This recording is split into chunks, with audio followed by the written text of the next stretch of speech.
আসসালামু আলাইকুম। হ্যাঁ বিয়স, এখানে যে মাছগুলো দেখতেছেন হাইব্রিড কার্পু মাছের পোনা।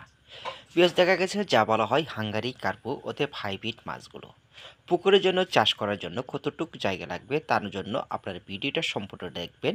অতএব কম সময়ের ভিতরে কিভাবে চাষ করলে আপনারা লাভবান হবেন, এই ভিডিওটা সম্পূর্ণটা দেখুন। অতএব আপনারা হতভাগ্য এবং কি অবাক হবেন। বেশ, দেখা গেছে আপনার এই মাছগুলো আপনার পুকুরের জন্য চাষ করার পদ্ধতি হলো যে আপনার পুকুরে যদি আপনার প্রতিদিন কিংবা গোবর ইউজ করেন বেশি পরিমাণ, তাহলে আপনার এই মাছগুলো নিশ্চিন্তভাবে কম খরচে মাছগুলো চাষ করতে পারবেন। এই মাছের ক্ষেত্রে বৈশিষ্ট্য হলো আপনার পুকুরে মাছ দিতে পারবেন প্রতি শতাংশে 20টা থেকে অতি 25টা করে দিতে পারবেন অন্য অন্য মাছের সাথে পাশাপাশি। এই মাছগুলো বাজারগত মূল্য আপনার খুবই কম সময়ের ভিতরে সময়ের মাধ্যমে চাষের সফলতা থাকবে। তার মাধ্যমে রয়েছে মাছের খাদ্য কি কি আরও পর্যাপ্ত পরিমাণ ব্যবহার করতে পারেন তার জন্য ভিডিওটা দেখুন। আপনারা যে খাদ্যটা ব্যবহার করবেন সেই খাদ্যটা আপনার পুকুরে না দিয়ে অর্থাৎ একটা চারির ভিতরে খাদ্যটা ভিজাতে হবে। তার মাধ্যমে রয়েছে খাদ্য বীজাণুর সময়ের মাধ্যমে আপনার এই খাদ্যর সাথে ইউরিয়া সার কিংবা আপনার মাইটা সার ব্যবহার করবেন।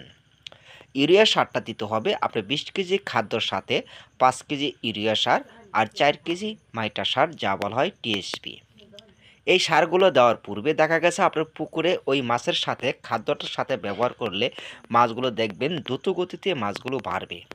বিকজ এখানে যে মাছগুলো আমরা শাওয়ারিং খাওয়াচ্ছি সেই শাওয়ারিং খাওয়ার পদ্ধতিটা হলো মাছটা আমরা শাওয়ারিং খাওয়ার পূর্বে মাছ 8 থেকে 9 ঘন্টার পর তারপর আমরা ডেলিভারিটা দিয়ে থাকি। কমসে কম 5 ঘন্টা শাওয়ারিং খাওয়ার পূর্বে মাছের খাদ্য ছাড়লে তাহলে সঠিকভাবে ডেলিভারিটা দিলে মাছগুলো মর্টালি হার খুবই কম থাকে। আমাদের এখান থেকে যদি সুস্থ সবল মাছ নিয়ে থাকেন তাহলে আপনার পুকুরের জন্য অনায়াসে সুস্থভাবে চাষ করতে পারবেন। এই মাছের মর্টালি হার নেই। এখানে যে মাছের সাইজটা আমরা হাত দিয়ে দেখা দিচ্ছি একদম জর্জরা মাছ। এই মাছগুলো আপনার পুকুরের জন্য মিস হবে না। 3 থেকে 4 মাস অর্থাৎ 5 মাসের ভিতরে বাজারজাত করতে পারবেন অনায়াসে।